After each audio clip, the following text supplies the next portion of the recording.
You're listening to the Cantina Cast, your home for thought-provoking Star Wars talk.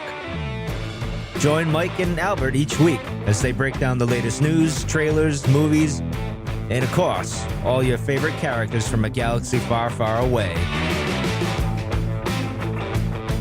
Welcome to episode 223, the Rebels finale. See, I've been off 2 weeks. I don't know what I'm doing anymore. I've lost my touch. Not that I really had any touch, but anyway, we are back from vacation, figuring some stuff out and all that good stuff. And it actually came at a good time because Albert kind of got the plague and had to be out of commission for a little while. So it all worked out in the end. We figured some stuff out. If you're new to Discord or whatever, we're making some changes in Discord. So there's less chat rooms, I guess, or channels, whatever you want to call it. And we're going to streamline all that. And we still have some of the old channels open, but they will eventually go the way of the dodo bird and stuff like that. But Albert, hello, welcome. I hope you're feeling good tonight. Yeah, feeling a lot better. I got a good tan in. Spent some time on the lake, and no, actually, I didn't do anything. I laid in bed sick for the last 2 weeks. So, okay. I was gonna say you get like a fancy pool room or something where you're laying out, getting tanned and everything. Nothing like that at all. Okay. Oh, all right. Excellent. But yeah, no, it's great to be back. Well, I'm excited, especially with all the news we got, and then having Rebels wrap up finally, so we get to talk about that. Yes. Speaking of news, well, let's just get into it. It's Jon Favreau. I think I said his name right. I always, you know me with my pronunciations of names. Is going to write and produce a live action series. Now, I'm a little surprised that we got the announcement of the live action series this week or last week, whatever you want to call it. I'm not surprised that he's involved with it because I know he was involved with the Clone Wars. I know he's an avid Star Wars fan, so I'm not surprised on that aspect. I think it's a pretty good choice, and I'm interested where he'll go. But what were your thoughts on this when it first happened? Yeah, I was pretty excited. I've always liked him. I don't think there's anything he's ever done that I didn't like. To be honest, whether it was writing, I think he's actually a kind of a funny actor. Like his timing's actually pretty good for comedy too. So, I'd seen the Iron Man movies, and I didn't. And the Jungle Book movie was actually really good. My kids really enjoy that one. So, all good things about him in terms of, who he is as a person, who he is as a writer, as a director. He did play Vizsla, pre-Vizsla in the Clone Wars. And he only had maybe 5 or 6 episodes total in that. But that kind of shows you that he was, interested in the show and in Star Wars and is a fan. So, all good things. It's interesting. This is one that they did call out the fact that it was going to be part of the live streaming service. So, we've been talking about this now for the better part of about 3 or 4 months. But we're starting to get news. Well, I'm just surprised that we got the announcement for it this now. I thought we would probably. I was figuring maybe after Solo we'd get something because they would want to ramp up and kind of get into production and kind of get you excited. So in my mind, I'm wondering if we got this announcement. I'm wondering if the animated thing, and I have a suspicion that the animated thing is the first season is already done. Well, he worked about 18 months out, right? That's what I'm saying. So and they hired that woman back in season 3 or 2 at the end of 2 to do something with them. I haven't heard it. I forget her name. Nothing's really been mentioned since then, but I had to feel, and then Dave took head of animation, right? He became the head of the animation, not just obviously Rebels or whatever, and he did the Forces of Destiny stuff. But I'm imagining in my mind, I'm like, all right. And even back then, I'm thinking in my head, all right, they're already working on the next thing. We may be concentrating on Rebels, which we are going to do tonight, but I had a feeling they were already working on that other stuff. So I wouldn't even be surprised if season 1's done, and next year we get the streaming service, right? You're going to need programming for that. So, and you're going to want a Star Wars programming. So why not? Boom, we already have one in there. We're good to go. Let's go. Hit the ground running, basically. I would even just add on to that, just to say that this is probably, they may have just a lot of things coming, right? And that's why we're getting this. It feels soon, but really maybe in the long scope, in the full scope of things, this is one of several announcements that we're going to get here over the next 6 months or so, 6 months to a year. So if you think about it, if they really do have a lot of content, there's a lot more announcements. They've got to get these in. So yeah, maybe it's not out of character for them to do something like this early. See, this is where I'm in a weird place with my Star Wars fandom, in a sense, because I feel like I love it all, and I'm glad we have it. I have mixed feelings on some stuff, but I love it. Star Wars is still Star Wars, and I love it and everything. But to me, it's like, where do I go? Where do I pay attention? So I feel like, all right, what Jon's going to be involved with here, I think I'll love, and it's going to be live action, and I think it's what we've been wanting for a very long time, and I'm very excited about it. But then when you add all these other animation shows, and we've even discussed it before, we're going to have like the animated shows that are like very more kid oriented, and they're kind of like the Marvel stuff where it's kind of like, are we taking this as canon, or are we not taking it? What are we doing here with this? That type of stuff.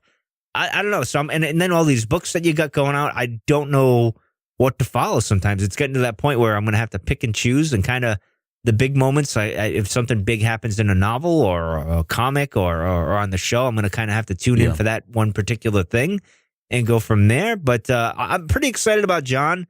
He didn't say. I don't think he said offhand where he's concentrating, what era he's going to be, or anything like that. No, they didn't mention that. Nothing yet.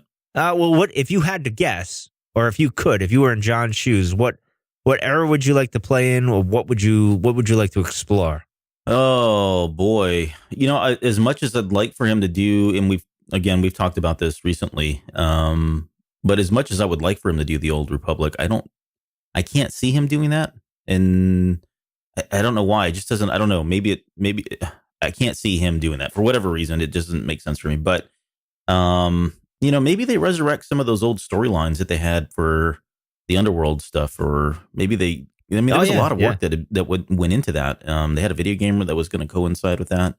So there's probably a lot of stuff there. And I don't know that somebody like Jon Favreau, whether or not he's got the time just to start cranking out original content. It seems like, if he's really got a number of projects in place right now, maybe it is easier for him to just somebody give him a bunch of content and say, here you go, run with this. Go ahead and, there's a lot of stuff that's already been pre-built for you. Just go ahead and take it, to the next level, so to speak, and go with it. So yeah, I'd like to see them kind of maybe dive back into that. Apart from that, I really don't know where they could go with this. It seems like they've got their fingers in a lot of different areas. And, when we get to when we get to Rebels here, it's kind of the sky's the limit in terms of what they do next with the amount of content we got at the very end on the season finale or series finale. See, I'm kind of, as we've said for the last couple of years, let's get out of the Rebellion era and move forward with The Last Jedi, and in that era, like, going from, The Last Jedi, The Force Awakens to Return of the Jedi, in between there. But I don't want that to be live action, so to speak, because I don't want to, recast people or anything like that. And so I think an animated series works well for that. Now, it depends on what years you want to go. 10 years out? Do you want to go 15 years out from, Return of the Jedi or whatever? Or do you want to just explore? Like, I think you're onto something with the whole Underworld thing. That might be something. And the thing here, though, is I think Jon could probably nail the comedy, the Star Wars comedy, because it's a hard thing to do. And it'll be interesting what they do in Solo going forward if they can get that right. I think Ryan did a bad job at it. Personally, I think he went a little too SNL on it, but that's just me. You could disagree with me, and that's fine. If you love it, that's great. And I don't even know if I think JJ went over the top a little bit at times too. Like, he went a little too far, I thought, but that's just my personal taste. It doesn't mean I'm right or wrong or whatever, and that stuff. But any more thoughts on Jon taking the helm and whatnot? No, outside of the fact that, like I said, we've waited for this for so long now. That's exciting to kind of see that it's starting. Well, we'll find out in 2 weeks. There's another live action series that's going to happen as well, and we'll be going from there and stuff like that. But I get the feeling, like, I think you're right. In the next couple of weeks or within the next 6 months, we're going to have a lot of content coming out, like announcements as far as the future of things. And we might even get a spinoff at some point in between all this, which would be interesting news as well. So, but anyway, let's get into Postergate, which is Postergate. Yes, which is interesting with the Solo posters. Those fancy posters that those Western style posters with the colorful lettering and stuff like that. And then the characters for each one, Chewie, Han, all that stuff. Turns out there's a bit of plagiarism going on in there, because I'm going to flat out and say they just stole that artwork. Now there's a bit of a twist with Lucasfilm and Disney. I kind of give them a little bit of leeway when because they sell this stuff out to like vendors or whatever and say, hey, do something for us, and they kind of do it. And of course, Lucasfilm has got to approve it. How they didn't know about this other local artist? I think he's in France or something like that. I can't remember where he is. Yeah, French artist. Yeah, and to me, it's blatant plagiarism, if you ask me. But I don't know. You could disagree with me, Albert. No, the compositions almost, the colors are the same. The composition's the exact same. I mean, everything about this just screams plagiarism. So I feel really awful for this, the French artist. What's his name? Hachim, I forget his name, Bajos or something like that. That guy. Yeah, he seems like a super nice guy. Like if you ask him, he's like, oh yeah, I'm so sorry. I wish somebody would just acknowledge my work. That's all. He just wants some credit. Yeah. He's right? like, you could have borrowed. You could have just asked. I wouldn't have. Yeah, all he had to do was ask, right? Thanks, Lucasfilm. Yeah. But yeah, he created these posters 3 years ago, back in like 2015, and I don't know. Maybe he's probably going to get a huge settlement from this, but it just sucks because I was really excited about these posters, and then when he did, so if you don't know the whole story, he did some posters for Sony. And it was for, I guess, some albums or some collections of different genre music, right? Very, very Cantina Radio, like I have to say, Albert. I'm just want to throw that out there. Radio. Yeah. But anyway, so yeah, if you put these up, maybe we'll throw it up on the show notes. But if you put those up side by side and you look at them, it's like, wow. I mean, it's just blatant, to be honest. So it's kind of embarrassing. It's kind of a black eye, in my opinion, in terms of for the marketing team, at least in Lucasfilm. And Kathleen's kind of running that ship. So, well, Kathleen's, this probably is another little misstep under her helm. And I don't mean to get on Kathleen. I don't want to get into all that stuff that's going on lately, but I'll just say this is just another thing that kind of happened under her watch. And, it's like the head, I always put it as like the head coach thing. Like when you start to lose your team or things are going wrong, whether you're right or wrong, you're the head person. You're the one who's going to get the axe. I'm not saying she will. I'm just saying you get the blame, basically, is what I'm saying. You get the big blame. When things go wrong, you get the blame. Maybe when things are going good, you get a little bit of credit. Maybe not enough as credit as you should get, but that type of thing. That's where my arguments go. Take the good, you take the bad. Exactly. The facts are life. I'm sorry. Yeah. I just aged myself by a lot. But anyway. Me too. But anyway, I mean, I think this is like you said, it's just out plagiarism. I don't know how this got through the cracks, really. But again, they're hiring hiring vendors to do these things, and how the vendor didn't see that, I don't know how that went about. Like whether when the vendor's doing it and it's like, oh yeah, we're just gonna do this and that, and we'll get away with it. I don't understand how you think you could get away with that, knowing it's Star Wars. It's going to be seen by just about everybody. You don't think that artist that's walking back, he's going to get his morning paper and he looks up, he's like, whoa, wait a minute here. Right. I did that. What happened here? That type of stuff. I mean, yeah, it's not like they slipped this into some small little indie film that somebody was doing, right? I mean, this is solo. Exactly. It's not like I did my own. I got my little cameras here, and I did this little indie flick that maybe 5 people are going to see, and I could probably get away with something foolish like that. But this is like a major motion picture company. It's not going to fly. It's not going to get away. But. In any case, did these posters ever come out? I don't think they did. I think it was just kind of like promo.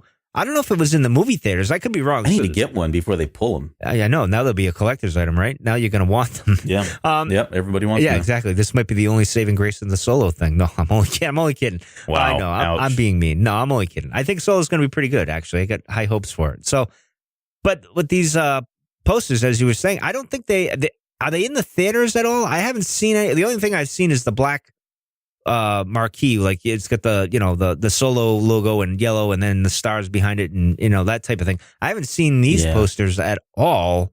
I haven't either. They could be out there. Maybe there is someone. It's probably out in the big markets if they have them anywhere. I'm wondering, Los Angeles or New York. I'm wondering if they're going to be on if I don't know who they teamed up with, like fast food restaurant or whatever. How they normally do that.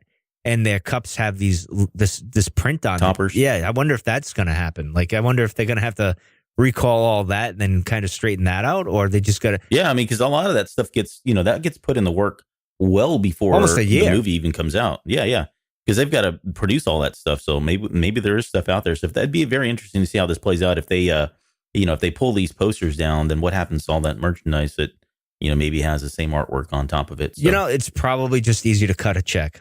We'll just leave it at that's what I'm that. saying. Just pay the guy. The cost of bringing all this and recalling that and doing all that is probably easier to just, all right, here's your $1 million or $2 billion, whatever. We'll just move from there. You know what I mean? So yeah, and he's so nice too. I mean, all Disney would have to do is just like follow him on Facebook, and I think he'd be okay. I think he'd call it even at that point. So yeah, well, hey, I think they'll do right by it. I think it was just kind of an oversight, but you know, I don't know how it gets by, but these things happen, I guess. So anyway, let's get into now. Not that I want to concentrate a lot on The Last Jedi for content, because we got things. We got the novel to talk about in a few weeks. We're going to do that, and I'm sure we're going to talk about the deleted scenes more in depth. But I just wanted to, you wanted to bring this up, and I saw it the other day, and I thought it was interesting, and that's the Phasma alternate death, so to speak. And yeah. I say that with finger quotes, her death, because I don't think she's really dead, but we'll debate that at another date. But what did you think of the scene? Because I imagine you saw it, because I saw it. I actually liked it because I thought it tied into the book better. And I think it made that her willing to survive and do what it takes to survive more poignant. Right. And I maybe I didn't like how Finn's dialogue was. I thought it was a little bit clunky when he was talking to her. Yep, I would agree. And maybe that's probably why ultimately they decided not to do that. I understand he had to kind of explain that to the audience and even the troops that are around. I thought they might have been able to come up with something better for that. I don't know. But what did you think of it? So overall, I think to your point, I think it fits her character more based on what we found in the Phasma book and what we know from the comic book and what she's willing to do. And I like the fact that he actually just says it out. You know, he kind of calls her out in front of the troops, and you can kind of see them shifting around, and she's looking, you know, even that one eye, you can just tell she's panicky. Got this, panic look on her face. The only thing I didn't really like about it, so I think the dialogue was clunky, and I get it was like the special effects weren't even done. Yeah, it was tell. It wasn't. It was just like right. So I'm not even critiquing that because I'm sure it would have come out. The only thing that I would critique was I didn't like the rapid succession of shots. Like when she was taking them, I didn't like the way that was filmed. It seemed a little cheesy. I don't know. It was maybe too quick. You would think one of those troopers would have got one shot, so to speak, or something. Maybe because it wasn't even the speed. It was just the way it was cut. The way the angles that were cut. I don't know if it was supposed to be like a throwback to some of the old westerns, Western kind of thing. Yeah, and maybe that was it. But I don't know. It seemed kind of out of place to me for in context of the rest of the movie, but. But overall, I thought the scene was really cool. I wish they would have kind of left it in there, to be honest. Yeah, and I liked that she lost her hand, which goes to the rumors that we'd heard that Finn kind of really screws her up, so to speak, and messes her up. I would have liked it if one of the troopers had got a shot on her and kind of maybe hurt her. Now, granted, stuff ricochets off her armor, but I would have liked something to happen to her where she got maybe hurt more, and then Finn kind of just finished her off in a way. Kind of, cut her arm off, maybe even a leg, and then kind of was ready to finish her off, but things happened and he kind of took off and we kind of think she's dead, but she's actually alive. I don't know. Maybe that would have been, like the fire comes around and you think, all right, now she's going to die because she had her arm cut off, her leg cut off, all these things. Whereas she still had a full suit of armor when she fell in The Last Jedi. Yeah, the eyepiece was open and everything, but I think there's a better shot with her, I guess, surviving in that scenario than the other scenario. Yeah, she seems more intact, obviously. Yeah. No pun intended, but she does seem more intact there. That's the way I'm taking that. But yeah, I think that scene fits the book more and would have given the book a little bit more weight, so to speak, carrying into, because she wasn't in The Last Jedi all that. Remember, we did our whole dissection on her for like a minute. I think our little dissection was longer than what her scene time was. But yeah, I think it would have gave a little more meat to the novel, and which I thought was okay. It wasn't bad. And I like that she was kind of willing to just do whatever it takes to survive. I kind of like that aspect of her character. And I would have been nice to see them explore that a little bit more with her willingness to survive. Yeah, sure, she blasted all her troops and everything, and she's going to fight Finn. But it would be nice to see the after effect of that somehow. Maybe in a novel, we'll get another one where it's kind of her surviving again on her own. So that would be interesting. And I bet you that's where they'll go when we find out things where she's not even, I wonder if she would even, so let me ask you this though, and we'll move on to Rebels. If she did survive, would she be going back to the First Order? And would Kylo let her back in, or would he be like, whatever? Or I would imagine he'd be like, yeah, you can stay around. I know Hux would want her to come back. I know that. But what do you think? I think to me, it may sound like a kind of a cop out, but really her character seems to be the type that would go wherever it's going to benefit her most. And so whether that's Kylo Ren's and his team, so to speak, if that's really where they go with this, or Hux's team, she's going to go wherever she can benefit the most from. And to me, I would probably say I would have to say, even though I just said that, I would say she'd probably side with Hux, only because that's where that's more loyal, more familiar with her. Yeah, and she's more loyal to that than maybe Kylo Ren. I think that seems a little too unstable for her. He's probably too unstable for her, to be honest. Yeah, I think he's too, like, there's too much danger around him for her, in a sense. Like, there's no structure, in a sense. Like, it would be, yeah, I can go with him for a while, but I got to find another plan because this isn't going to last. So I got to, like, Hux is more, which sounds funny anyway, it's more stable than obviously than Ben or Kylo, whatever you want to choose with and stuff like that. So anyway, but we're gonna get into Rebels. Let's get to the finale of Rebels. This is like I don't know if we'll ever mention Rebels again after this. I don't know. We'll find out. I'm sure they'll come up again at some point because obviously, at the way the things that ended, there's a little bit of mystery and things that need to be answered somewhat. But I'll throw it to you first. What did you think of the last couple of episodes here, the finale here? So if talking about all the last, so we've actually not even spoken about the last 6 episodes going back to Jedi Knight, which is where we lose Kanan. Yes. So I would say overall, the last 6 episodes for me, and to be fair, and if you're on Discord, you know, I've kind of spoken about this already, but Doom, that particular episode was probably the only one that I felt like it's kind of a filler episode. It was really just to kind of get by, and it was more dealing with Kanan's death than anything else. But now going back to that's actually got some really cool stuff in it. Those last 6 episodes for me were really, really good. Like overall, I felt like very, very satisfied with the way it ended. It completely turned around a lot of my perceptions of, especially Ezra, which we can talk about later if we want, or we will. Yeah.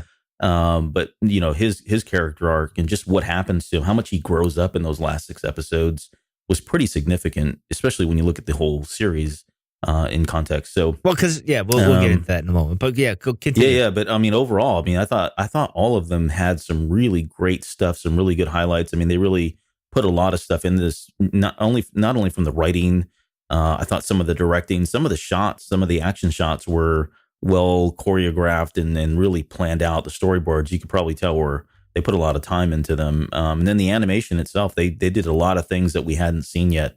And the number of characters and the backgrounds and the textures and stuff that, you know, we hear this in like Rebels Recon and some of the other interviews and stuff where they're kind of always trying to cut corners, and, you know, we don't really want to do that because it's going to cost a lot of money. They like really didn't pull any punches. They said, screw it. We got 6 episodes left. We're going to just blow the entire budget and then some. And I think it kind of paid off, and I think you could see it in those episodes. So that's kind of overall kind of how I felt about them. But I don't know. What did you think as far as going into that first one, which was Jedi Knight and then Doom? I thought Jedi Knight was pretty good.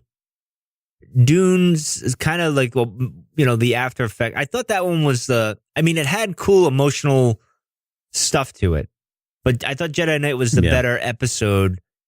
Although it was a little wacky at times, but I thought overall it was pretty darn good. But yeah, what'd you think about Kanan's cut and shave that he had? I was okay with that. I mean, I took that as the symbolism, like an old samurai thing, preparing for the final battle. And I swear I've seen it in many, and I think even Dave mentioned it, or one of the guys on Rebels Recon. You know, it's like a samurai preparing for his final battle, and going out that way, clean cut look and all that stuff. And that's kind of how I knew it was the end for him, in a sense, knowing that he was doing that. And he was weird towards Ezra, Sabine, and the whole Ghost crew, and especially Hera. He was kind of weird with them. Like, he kind of had looking back, if you're those characters like Hera and Ezra and that, you're like, he knew he was going. He, like, that day, like, he knew something was up and bigger than him and stuff, and that was going to happen. Like, that's what I took it as that. overall, I thought all the episodes going in were good for what Rebels was. And I thought it was on a high note. I mean, there was some weak points, and I'll get into that in a little bit because I know all our Discord people and you and many other people know it part of the thing where I almost lost my mind and kind of wanted to throw something at the TV. But it's okay. I got through it. I worked through it. But overall, I thought it was really good. Actually, when they had the other than the season, the only episode that was really kind of weak were maybe the first two. And then when Hera was in space battling the, I forget what episode that was, it got better from that point on. And it got gradually better and better production-wise and story-wise and everything else. It still had its Rebels moments where it's kind of like, yeah, all right, ho-hum, whatever. And Ezra, you kind of weren't sure what the hell they were doing with this kid until we got to this point and stuff like that. But overall, I thought it was done very well. And this is the thing with Dave. Dave does the big moments very well.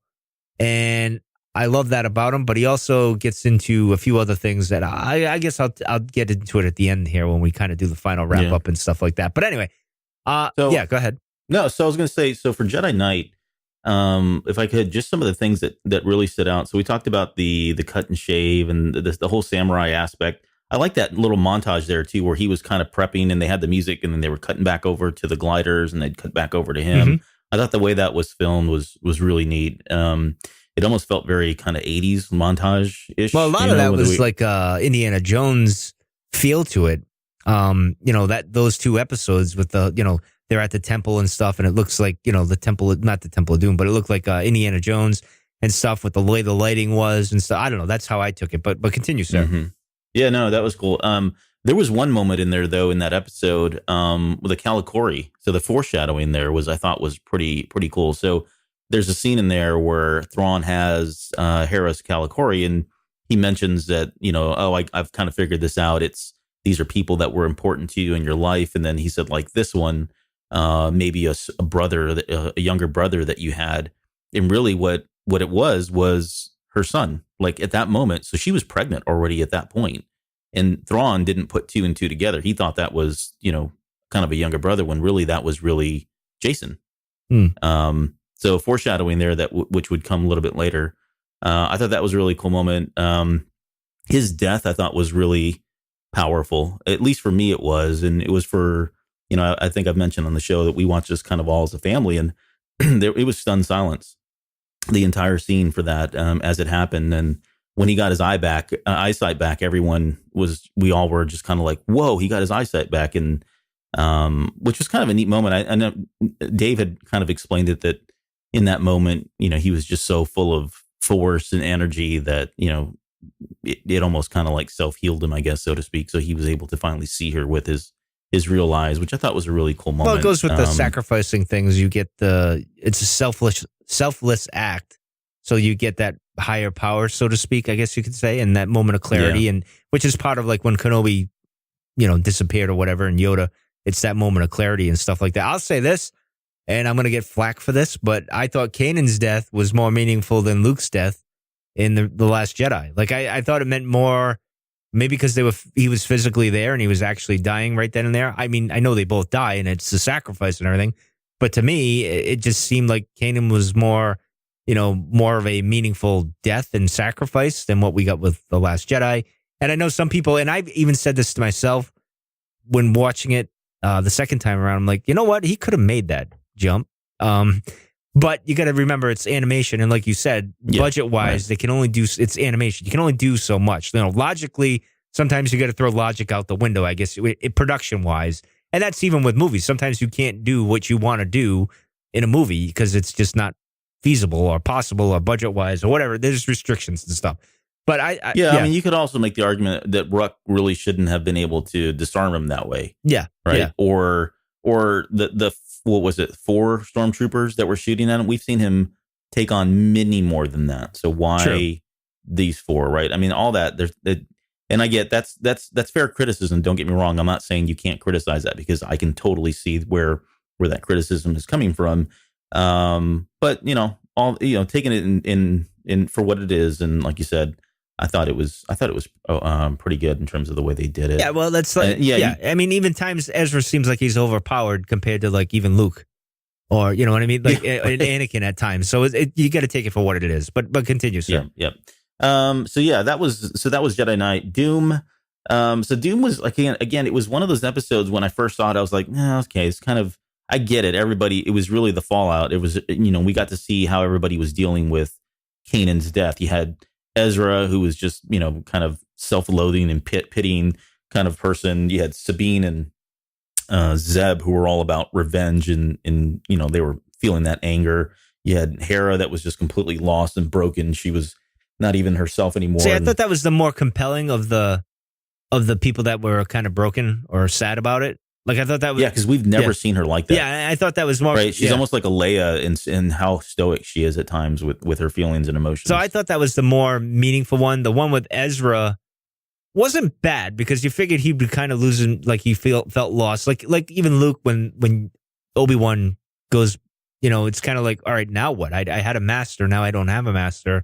And then there's always that moment where the student has to go off on their own and stuff. And that's very Star Wars. That's what happens all the time and stuff. So I took it as like, all right, I know they had to do this episode because you couldn't just move on from, okay, Kanan died and we're going to just keep going, right? I mean, we can't all be like Leia and be like, there's no time for sorrows and just march on. Yeah. We're all human and stuff and we feel those emotions. And I get that. And I said to myself, all right, I got to give him the benefit of the doubt. It wasn't my favorite, but it was also, I thought it was pretty good and interesting. Would I watch it again? Probably. I'd watch it one more time, but I wouldn't go back. Like the first one, Jedi Knight, I would watch again, and I did, and stuff like that. I thought it was okay for what it was. Be honest. Yeah, and I think there were only two other, because there were a lot of that episode was really just Ezra out in the middle of nowhere trying to figure things out, and nothing was really happening. And that's it served its purpose to where we needed to go. It served its purpose, yeah, exactly. But there were two other things that stood out from that episode to me. One was the whole Krennic and Thrawn competition, I guess. Yeah. They made, I thought that was a really neat thing that they were talking about. Hey, you've got Krennic over here who's vying for the Emperor's money, attention, focus. And on the other side, you've got Thrawn with his TIE Defender program doing the same thing. And they were you almost got the sense that they were at odds with one another and competing for that, father's attention kind of thing. And that's why, I mean, it was kind of a plot point. It was a plot mechanism. They had to get Thrawn away from there, right? So that some of this could happen without him, being watching over it. But I thought it was a neat kind of dynamic there that they were kind of playing up.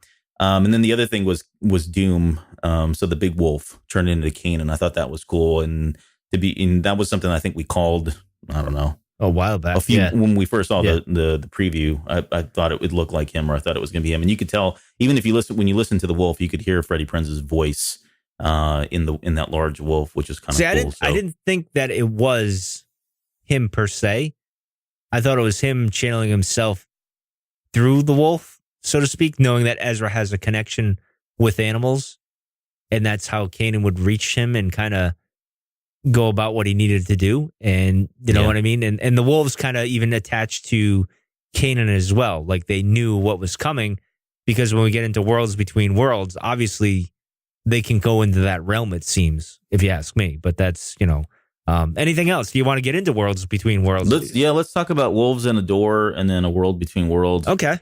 So Wolves in Endor, it almost seemed like really one long episode, to be honest. I took it seemed that way to me because I watched it back to back. So it was kind of like, that's how I did it. But anyway, go ahead. Yeah. Yeah, no, I thought it was cool. I like the whole excavation, and I think that's what you were referring to earlier. Yes, that's what I meant. Yes, exactly. I thought of that after I said it. I'm like, wait a minute, that's not what you meant.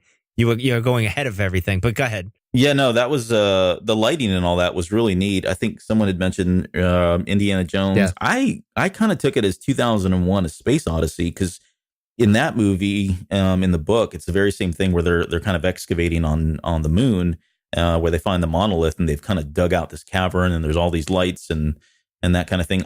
Overall, though, I thought that was a really neat aspect that we had never seen before, because we're so, Star Wars, we get all the Jedis, and we get all the blasters and the space battles and that kind of thing. And here we go. We've got like archaeology, and we've got somebody like, Minister Hayden, Varys Hayden, that was played by Malcolm McDowell. That was an interesting character too, because that guy seemed like he was pretty loyal to the Emperor. And then once he got into talking with Sabine, he was kind of really getting giddy about having somebody work with him. It almost felt like he would be willing to betray the Emperor if he could get his hands on this artifact for the act of like science and for exploration. He almost seemed like he didn't really care about all the political stuff. He was really just a true scientist or a true professor of the arts kind of thing. The funny thing is, I thought it was Gallius Rax there in the novel there. I thought that was him.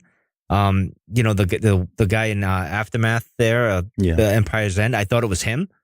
At first, I'm like, oh, this is the dude. This is him. And I'm like, wait a minute. No, that doesn't make sense. I started piecing it together, and then obviously they said his name and stuff. And I'm like, oh, all right. So what is he and who is he? And he turns out to be really nobody.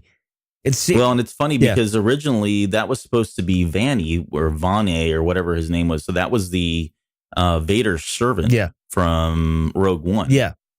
Yeah, originally he was supposed to be that character, that's what I was thinking. Then they changed it. Yeah, I was thinking, is it one of those types of characters or something like that? Like it was one of his advisors, like we saw in Return of the Jedi. I assume that's kind of what his role was. Of course, he dies or something happens to him, and obviously, so it wasn't Gallius. What's his face there? So it wasn't him. And then I was like, well, it can't be anyone in Return of the Jedi because this guy croaks at the end here, and it couldn't be. It did look very much like Vader's servant there, and stuff like that. But anyway, continue, sir. Yeah, no. So that was cool, and they finally got that. And so we got the Mortis mural, which was neat. I was really hoping we'd actually get to see the father and the son and all them again, which we didn't, but that's fine. But and then when they get into the world between worlds, that whole thing was I thought was really awesome, to be honest. I don't know what you thought about it, but I thought of a lot of things, to be honest, with the world between worlds and what happened.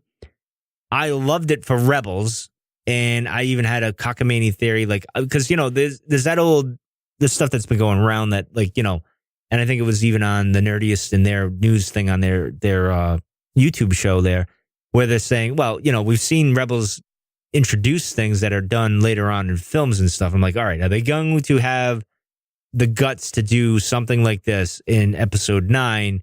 Could JJ pull it off? Because he said, I want to tie it all in together. And Dave, I think, pulled it off here, where it all does tie in together here.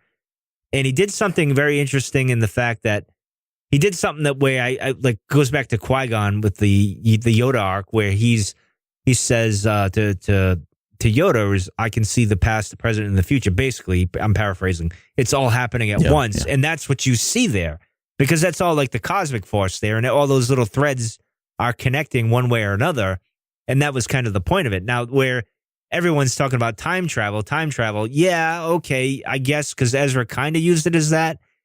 But I don't think that's exactly what's going to happen here. I mean, I also had a cockamamie theory in my head that Rey's going to go back and she's actually going to save Luke when that happens and all that other stuff, because now, this would have maybe been cool if she was in that, where the mirror was, and this turned into that or something, and that would have blew my mind, and I would have forgiven everything that I didn't like with the movie or whatever. It would have been epic in my mind and stuff like that. And of course, we get the Mortis people involved, and you know how I love Mortis. I've been saying it for since we started the show again. Forever, that it mattered and it meant something, because that was George's final say on the Force and everything, and it's going to have ripples throughout, and it did, and it came back again, and I love that about it. And but yeah, I think I'm with a lot of people, and like, all right, it's cool, it's great, but it's too dangerous maybe to even put into anything else. You know what I mean? No, and I'm with you. I don't think they're. So here's my take on it. I don't think they're going to use that as anytime soon. Like, this is for Star Wars, at least, right? Given where we are right now with the number of series and shows and plots and everything, all the stuff they've got going on, for them to go here is like, they're like jumping the shark way too soon, right? Yeah. This is something you do when you really need to pump some life into a franchise. We're not there right now. We're not even close. We're at the infancy of this new era of Star Wars. So why would they go there? And I get why Dave did it. He even mentioned it. He said that this was something he'd kind of thought about for a while. And I thought he played it pretty safe. He gave you something like this, but then he put controls on it where it's probably never going to happen again. And if it does, it would be very difficult for it to happen again. Yeah. It doesn't seem like it's going to be something that everyone has access to now, right? Or or the knowledge is out there as far as how to do it. I mean, if the Emperor can't figure it out, if he can't even open it, and Ezra really is the only person right now that we know of that can actually access this, apart from Yoda and some of the other characters, right? That may be dead. But apart from that, if Ezra is really the only person, again, it feels like it's controlled. It feels like it was in a very contained space. It seemed very safe. I don't see them using this as something later on in movies or shows where everyone now, and we start getting this thing where we're going back in time and nothing really matters anymore because it can all change again. That I just don't see that happening. I thought it was really neat, especially the fact that, if you go back to like season 1, when Ezra gets his lightsaber crystal, I went back and looked at that episode, and they kind of had parts of it. You could almost see the white lines and the hieroglyphs or whatever they were, the markings that was in there. I like the fact that it tied back to season 2. It obviously right in your face saying that, hey, this is how she survived that. But that was a really neat thing. And then all of it, what I really liked about it was the fact that Filoni did this because he really wanted to show that all of these things are connected. The movies, the TV shows, everything is connected. All the characters are connected in some way. And that almost kind of flies in the face of this whole destroying the past thing, which I thought was really neat because that was one of the things I did. To be fair, I didn't really care for in The Last Jedi. This whole idea that just destroy everything and let's start over kind of thing. To me, this was the complete opposite. This was like, hey, everything is connected. Everything does mean something. Everything did happen for a reason, and it's all tied together right here in this one space. And I'm showing it to you because that's what I learned from George Lucas, and then it closed, and we may never see it again. So that was kind of my take on it. I really did like all that whole thing, that whole aspect of being able to kind of see all those different pieces. See, I'm surprised. Now, we know Ezra can open the gate and he knows the knowledge, but so does Sabine, too. Like, she knows how he had to do what he had to do. I don't... The temple was destroyed by my favorite, the father, because that's something that the father would do. Like, all right, this is too powerful for you. We needed to show you this power, and you needed to go and save Ahsoka for a reason we'll talk about later. In a few minutes with the show here and stuff. And you also need to see and learn the lesson with Kanan sacrificing himself and what it means to let go. Again, that's a big thing in Star Wars is letting go. And I think Ryan tried to do that, but I think he just ripped the Band-Aid off way too fast, I guess you could say, and stuff like that. So it was an important lesson for Ezra. And it's really his second lesson because sorry, I didn't mean to cut you off, but we didn't really talk about his first lesson. He learned in Jedi Knight that, his first lesson in the last 6 episodes, like we said earlier, he grew up a lot. And that first lesson was sometimes you're going to have to do things, for the better good of everyone else. And it could mean your life. And I think he's always known that. There's been plenty of other things that have happened in the Rebels series where he probably had that lesson or at least kind of saw it. But to me, this is the first time that it really stuck, and it was very real because he lost his master, he lost his friend, he lost his father figure, right? So that was the first lesson. And then here in this one, we get the second lesson, which is you do have to let it go because he had the option. He had the opportunity to go in there and pull like he did with Ahsoka. He had the opportunity to go in there and potentially save Kanan, and he chose not to, right? And that was Ahsoka helping him as well. So that was lesson number 2 for him. Yeah. And he keeps getting these lessons in the next. We'll talk about it here in a second, but that's why I think that's another really, really cool reason that this episode really did so well. Is just it's showing there was a lot of character development, I think, throughout these for Ezra. See, and I took it as the ones or the Celestials or the Father, the Son, and the daughter, mostly the daughter here, guiding him where he needed to go, and seeing Ahsoka and saving her was the key for him to go and save. Not to save Kanan, actually, because, which is funny because Ahsoka tells him you can't, he'll lose his sacrifice, but yet he saved her. And we didn't mention that we kind of broke the rules saving you. Why can't we do that with him?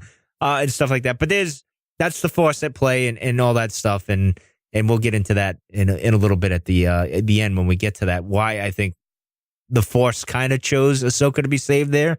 With the daughter, hanging out as the little bird there, kind of telling Ezra, "Hey, you gotta come get my girl here, and we'll deal with things later on."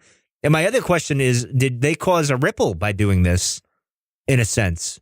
And obviously the father's, because the daughter is basically the one that kind of showed Ezra the way here and all that stuff. But the father, after everything happened, like destroyed it, realizing this is too powerful for all of you, and did what the father would do. You know what I mean? Almost like Luke in a sense, like realizing Kylo and Rey being together was a bad idea, and he kind of did his thing in the movie there. So I don't know. It's very interesting to see what was done. I don't think we're going to see it anytime soon. This should be a very special thing that's done maybe once every 30 years or something like that. Not anything that should be toyed with. It's a great power that should be handled with extreme care, I guess you could say.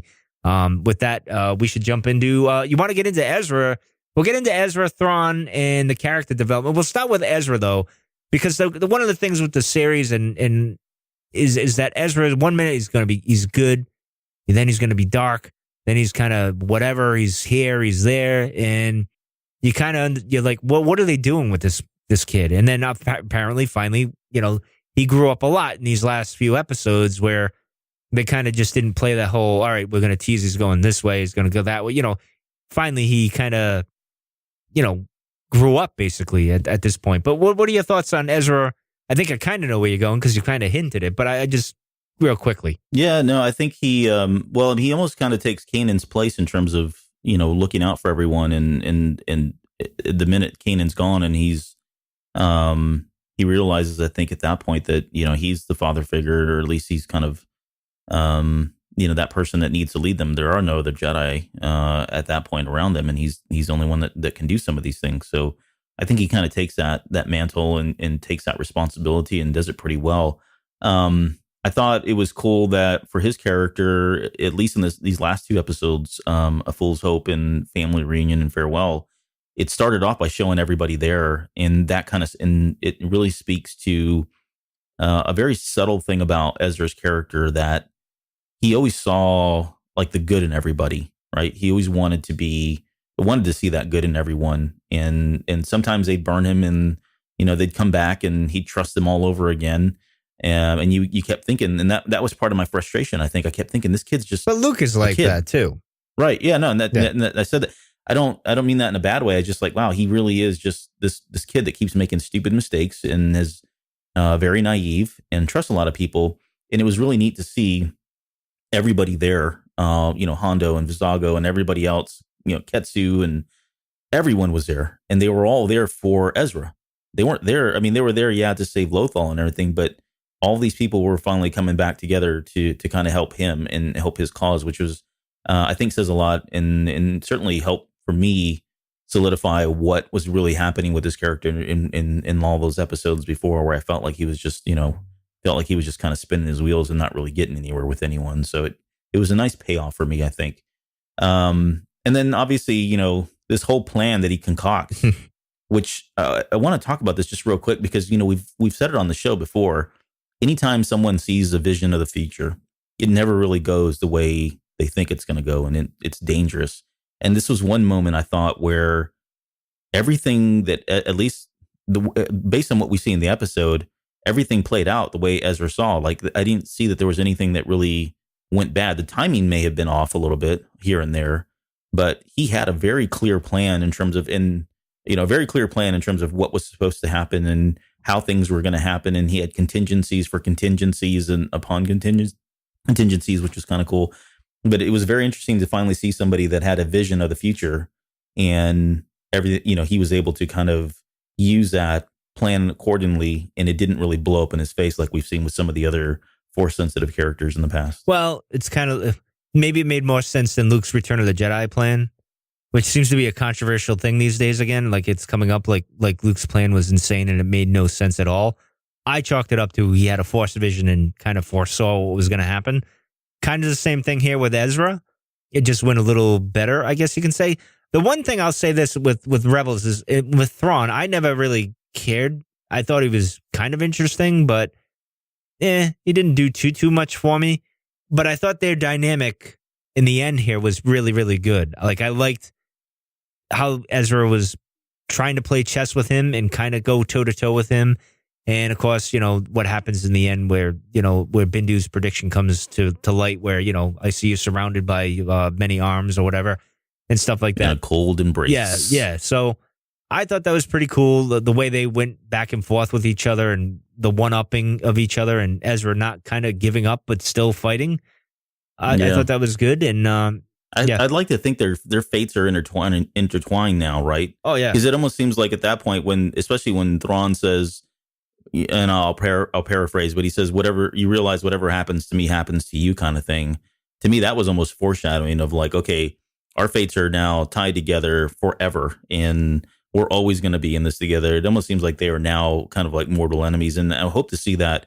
And we'll maybe talk about that here in a minute, but I would like to see that if they do a future series where these guys are constantly being pitted against one another, because I think it's a good dynamic for the both of them. You got somebody who's all about strategy and ultimately winning almost at no cost, and you got someone else who's more of a, empathetic, sympathetic person who's a force wielder. Well, it goes with very what you said with Ezra. He sees the good in everybody. I don't know if he saw any good in Thrawn or anything, but here's where I get a bit confused, because in the Aftermath novel, where Empire's End, they mentioned Thrawn. I think it was in Aftermath, the Empire's End, or it might have been in the book before that, Life Debt, where they mentioned Thrawn, and I assumed that he was alive at the end of Return of the Jedi. But this kind of, I don't know, it seems like it flies in the face of that, unless they were rescued prior to that. But it doesn't seem that way when you watch the end of the show, right? Because unless Thrawn found a way to get away from Ezra and live, or whatever happened there. So I don't know. It's very interesting. And of course, as Dave said, he doesn't pay attention. Like, he doesn't go through everything, because he's not going to let his story get muddied down by certain things, I guess you could say. I'm paraphrasing what he said on Rebels Recon here. I'm not really sure what he said exactly, but to a degree. But he does pay attention quite a bit. But I don't know if this was a little small oversight, or if it's maybe we just don't know the complete story with that. That's how I'll take it at this moment. But I'll just say now I'll mention in this episode, this is where I'll get the bad out of the way. Where it kind of went soured for me and went south, and is when I heard them say to Frequency Zero. I knew right away what was coming, because I know there's only one thing they need backup, and there's only one thing that's because it's the space whales, man. That's the only other big thing that could take on like the blockade. Like, they were big enough where they would just crash into things and stuff, and I knew it was coming. I'm like, no. Why, Dave? Why would you? The minute they said it, I almost texted you and was like, sorry, man. Because I felt so bad when they said Frequency Zero, because I knew that's exactly what was coming. Well, I took the Discord and gave my displeasure of the space whales in a very not very nice way. A lot of swears and stuff like that. So, but I got over it. It wasn't as bad as I thought it was going to be. And it was okay, because I saw it as they used it as a tool to do what they had to do with Ezra and Thrawn. It wasn't that bad for me. I liked it. I really, really liked it. And here's why, because I felt sorry. I really like, because if you think about Thrawn, he's thought of everything already. He's thought through everything. He knows that's his character. He's just that master strategist kind of person. And yet here is one thing. This guy, there's no freaking way this guy could have predicted that a ton of whales would come in, of all things. Except for me, when Frequency Zero was shot. But go ahead. Obliterate the blockade, obliterate the Chimera, and all the other two Star Destroyers that were sitting there, all the fleet. There's just no way. And it's like Wolf says, this is so Ezra, right? Yeah. Which I thought was neat. And I don't know, I just thought it was it was very different. I won't say it was predictable. It was very predictable. The minute he said Frequency Zero, you knew exactly how this was going to play it, with the exception of Ezra and Thrawn, going out in hyperspace. I agree with that. Yeah, that coming. You knew that this was going to be the saving grace, so to speak.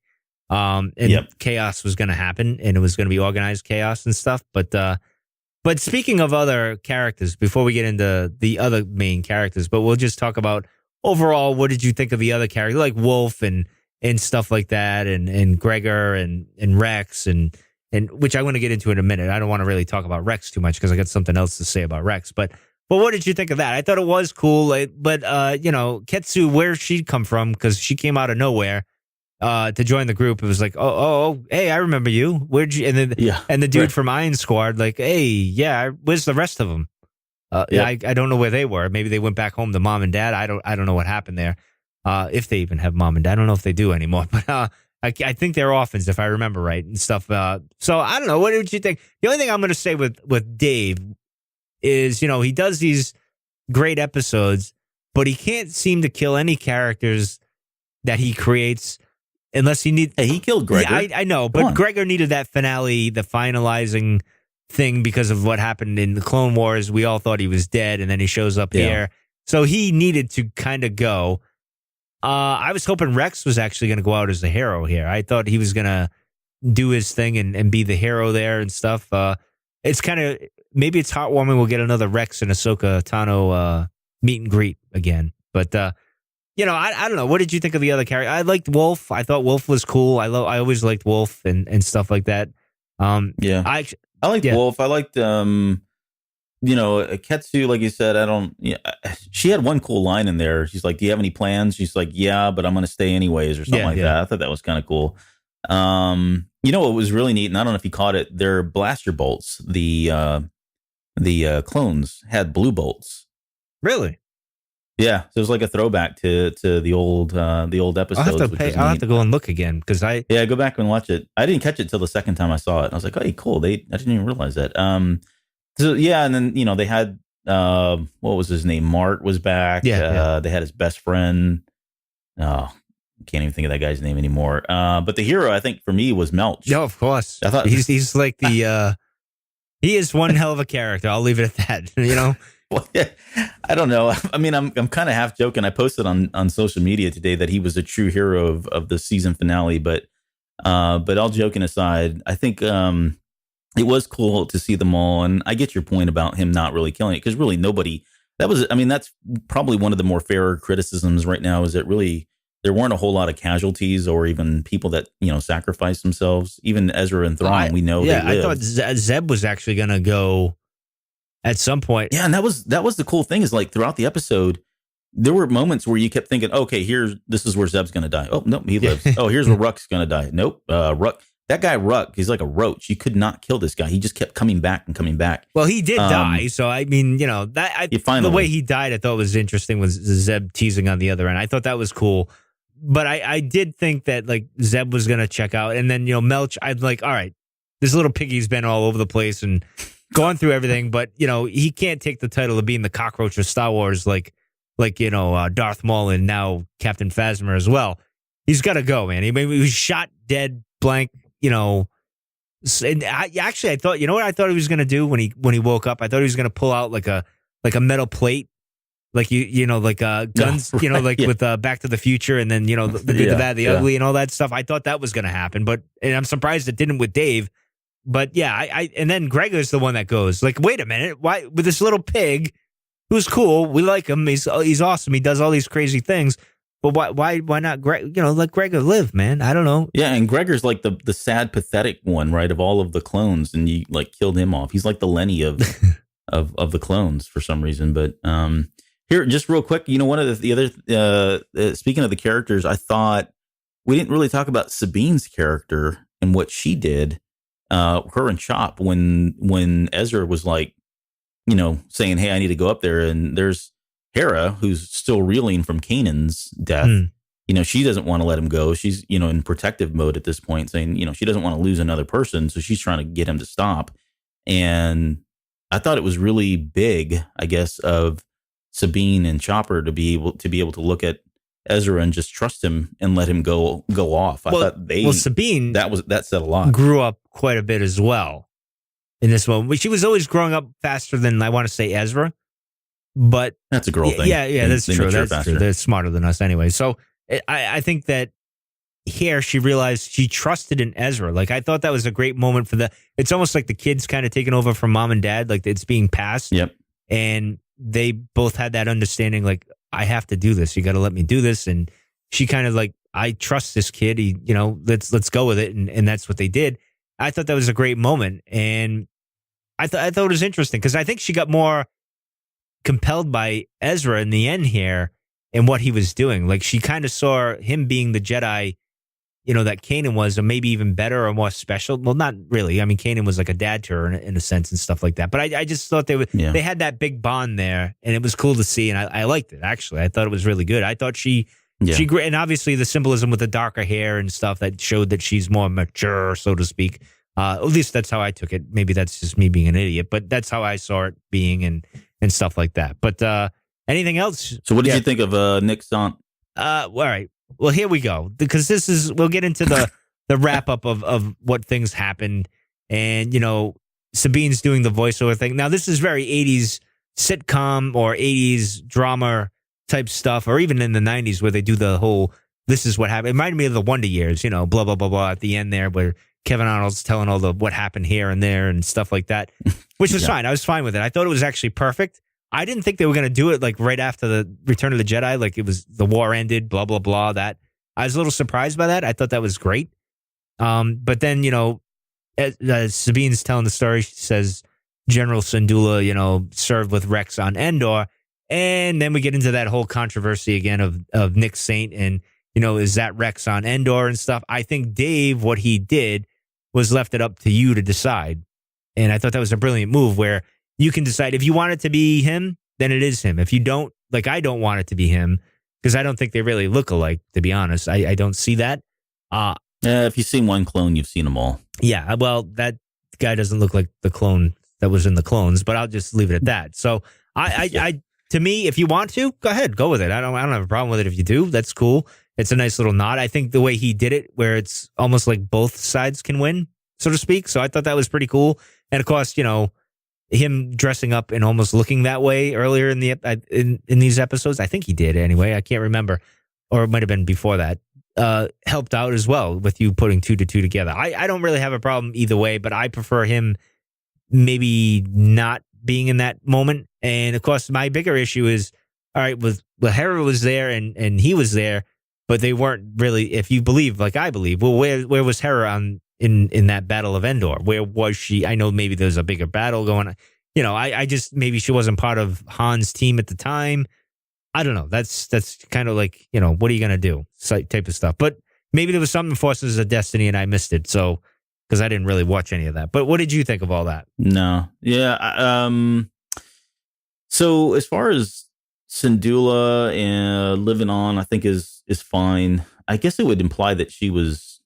Well, I don't know. I really need to sit down and kind of put this timeline together. And I apologize, I haven't done so. But I've tried. So would she have been pregnant then during that battle? I don't know, because this is all like one BBY,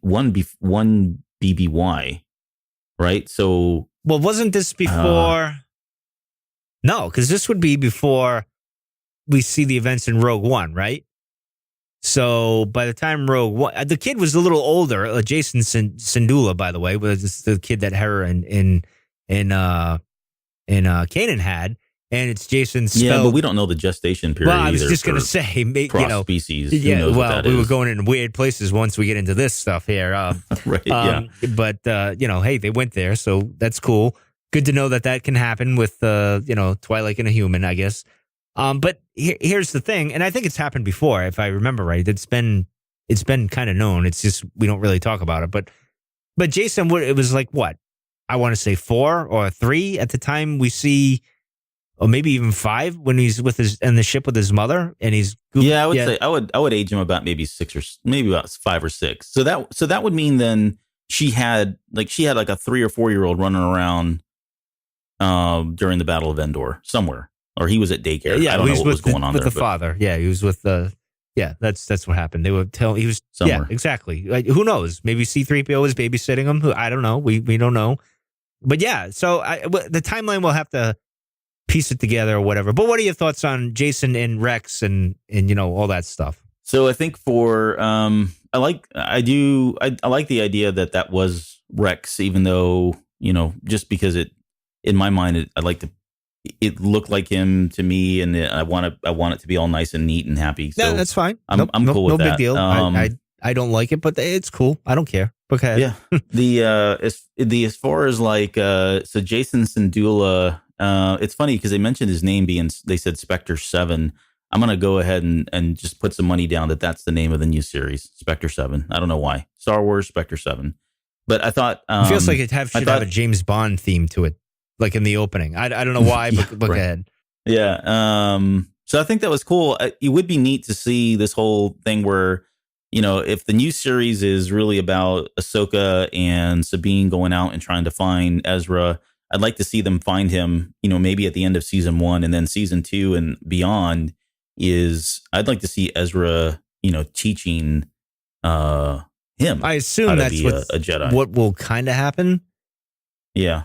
I think it's probably the most obvious thing, but that would be really special just because, you've got the whole Kanan and Ezra father-son kind of dynamic, and now he's going to be able to kind of pass that on and talk to him about what his dad was like and the things he learned about his dad and that sort. I mean, that just pulls at my heartstrings as a father. Well, so yeah, I really can see Ezra taking on that role of being a father figure to Kanan's son. I can see that, that honor thing, almost like Obi-Wan kind of sort of did, but not really. Kind of said, I'll watch him from over here. You take care of him. And then I'll cut off his arms. Yeah, exactly. So that type, and then burn him. That type of stuff. So I think what would be cool to happen, and I guess we'll get into this now, is a little bit. We'll get into more of Ahsoka and Sabine in a little bit, but I even said I think I said to you is in a text or in Discord or whatever, it'd be cool if Jacen became a Knight of Ren,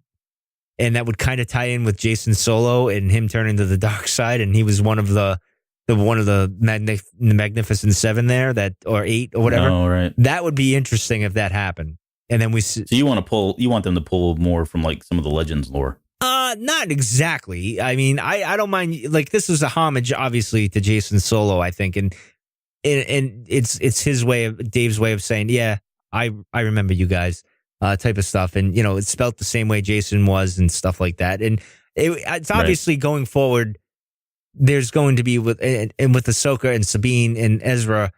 Now, see, I always wanted Ahsoka to find Luke, and apparently, I have to find a way where we know they're going to meet at some point. If the rebellion was won and stuff, and Ahsoka's around at this time, you imagine they kind of met up because she was driving around in like a ship that you'd find, like a fancy ship that. Yeah, she was in a T6 shuttle, which was what the Jedi Knights were using. Exactly. So you got to imagine that she met Luke, and especially with Leia and stuff. Like they met up at some point. And it'd be interesting what their conversation would be. Because in my mind, they have a conversation about the Jedi and how she walked away from him. And it kind of, the seeds get in Luke's head, and that's why he's thinking the way he is in The Last Jedi and stuff. I would love that. That would be great if that happened, where he kind of realizes there is another path. And she was kind of the one that kind of showed him that way. And you could think of like Anakin coming to visit as a ghost, saying, hey, yeah, that's kind of the way you should go, or something like that. Mm-hmm. I don't know. That's my own interpretation of things. They could, if they did it animated, they could, there's nothing to say they couldn't have Luke come back or Mark Hamill come back and voice the character. True, although I'm partitioning for Mark Thompson from the audiobooks to do Luke, because he did. I think he does it. I heard he's a really he's good the one. Best in my mind. Outside of Mark Hamill, I think he's the best, and stuff like that. But I don't know. What else you got to say about all this? No, so I think that's probably the most, and they kind of put him on the spot and asked him whether or not that was really going to be the premise of the new series, and he did his typical Dodge. I'll dance around this and not really answer it. But to me, that's the most obvious. The most obvious storyline is that, or it's very conceivable that they kind of split this up into a couple different shows, right? You could have Syndulla running around with Jacen doing one thing, and you could have some other series that's kind of running in tangent or in parallel. Well, I said this. That's really with Ahsoka and Sabine. A long going time around. ago, I said this. You could have one, because I figured they're going to do something with Han, Leia, and things going on with them and the rebellion or the resistance and all that, which seems to be gaining some ground, that there'll be a show named after that or whatever. But that's speculation right now. It's not really anything too concrete. But, and then I imagine Luke and Ben Solo could have their own adventure series, but they could kind of connect every now and then, kind of like crossover. They do those crossover things with the TV shows. Yeah. Something like that. I think that would be kind of cool, because it's all one universe. Why not do those things now and then? And then just going in and out of each other's series and going from there, which I think we might get going forward, and it would be pretty cool. And like you said, with Sabine, and I would like the adventures of a Sabine and maybe Ahsoka going to find Ezra and what happens there. Now, I'm wondering if that'll be a novel.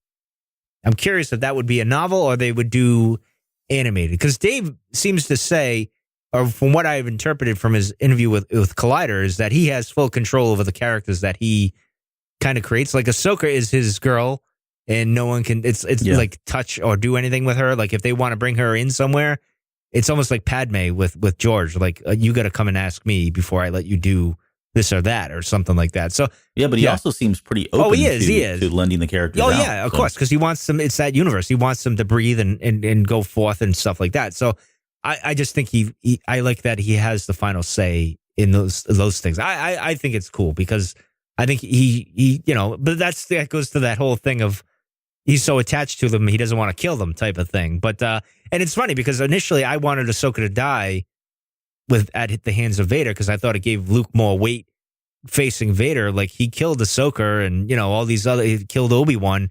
What makes you think he's not going to kill you? And he killed his wife at the time. You know what I mean? So I thought it would give even more weight to Anakin being evil, so to speak, and not there.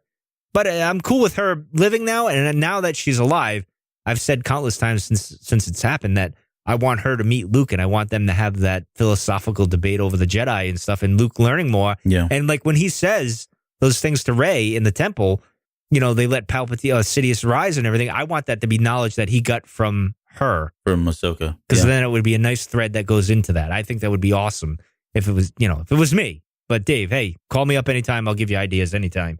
But anything else you wish to say, sir? I'm sure you have things to say. No, we probably should wrap it up. I think we're going over. I guess a little bit. The only other thing I wanted to say was really just kind of talk about just quickly the whole kind of put a bow on the series, so to speak, and really the legacy of Rebels, because this is one of those shows where after the Clone Wars, and they had made the initial announcement, it was always intriguing as far as like how this was going to happen and where it was going to happen, and okay, we've got a Jedi character. How are they going to explain that? And boy, did they really get into a lot of Jedi stuff that used to be taboo to get into because, it just wasn't that wasn't the world that we were in back then. So overall now, I guess looking back at Rebels, and I'll probably change this opinion over the next couple of years as I go back and rewatch some of these seasons. But I think overall, I really enjoyed it. And for me, it was really interesting. It was a lot of fun to watch this with my kids because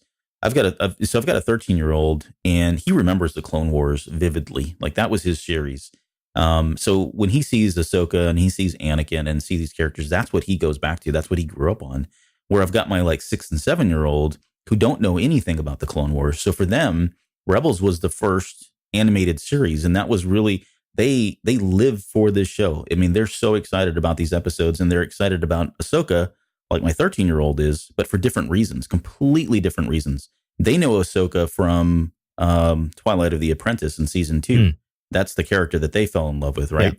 Yeah. Which says a lot about her character because you can have, she appeals to them for that one season in the way she does, and then you've got my older one who is remembering the Clone Wars, and you got me who's remembering all of that, but then the novel. So it was really interesting just to kind of watch that series and looking back, like I said earlier, there were a lot of things it did feel like Dave had a plan. Like he definitely had some pieces in here, things that he wanted to do, milestones that he wanted to hit, things that he wanted to accomplish with the series, go into some of the stuff that he talked a lot about George Lucas and what he learned from him and the knowledge that he gleaned from in terms of how to tell a story and the best approach to telling that story.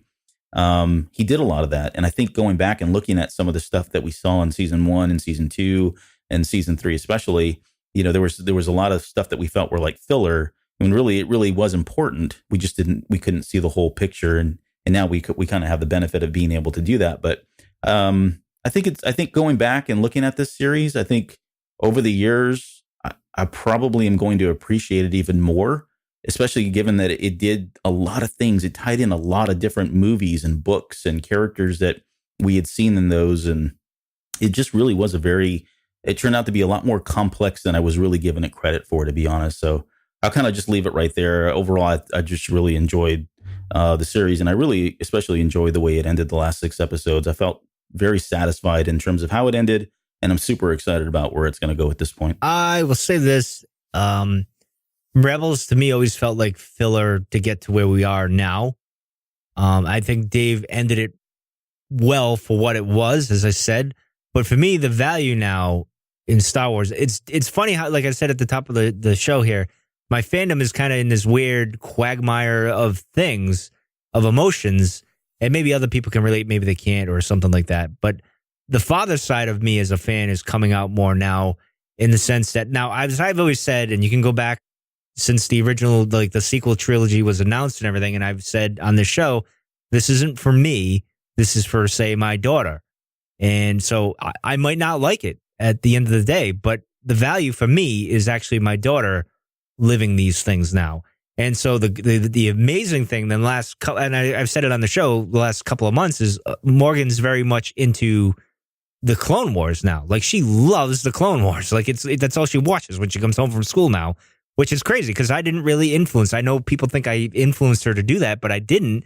And she's watching all the time. She knows, asking me questions every night before we go to bed. Who's this character? What's that character? This, that, or the other. And she adores Ahsoka. Like, loves her. Loves her more than anything.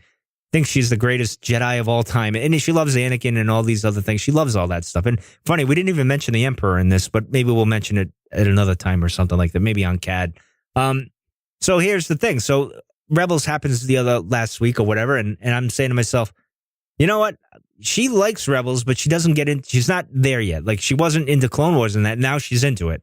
So now the next thing is she'll get into Rebels at some point because she knows Ahsoka's in it. So I said, well, let me show you the ending of what happens at the end of Rebels and stuff. So I showed that to her, and she was very excited. She was sad that Gregor died.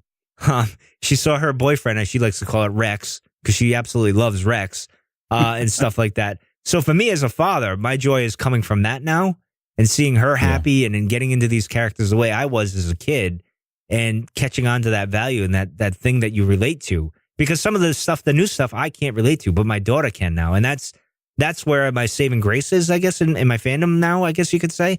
And it's an interesting thing. And then when I fast forward at the very end, I get to the very end, I said, no, pay attention. And she saw Sabine. She loves Sabine. She's awesome.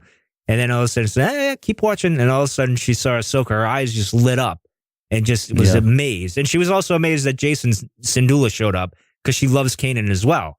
So she was thrilled. And I'm like, no, this is what matters at the end of the day. This is what we're talking about. Whether it be my daughter or if I ever had a son or whatever, that's what matters. This generation going forward is going to carry on and do what, we did. And that's an amazing thing. So I'll leave it at that.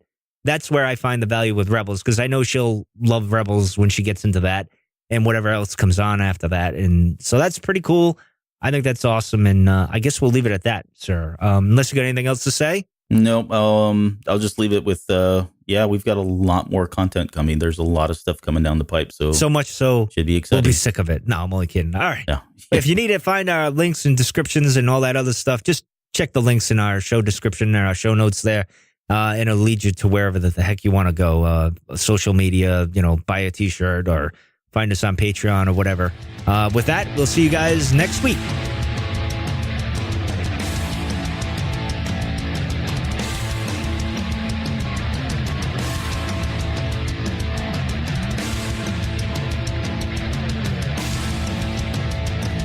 You're still listening? Wow. That's amazing. Well, I'm here to give you the disclaimer. Normally we do a big, long, drawn-out disclaimer thing saying what's what and who's what and all that other stuff, but I think you guys kind of know that Lucasfilm and Disney have no affiliation with us at all, and we have none with them. We talk about Star Wars, which is their property, and all that other good, fun stuff, but I think you can tell which is our stuff and which is their stuff. If you can't, well, then send a lawyer to send an email to me, and I'll be glad to chat with them. Other than that, you know what's what, so that's your disclaimer.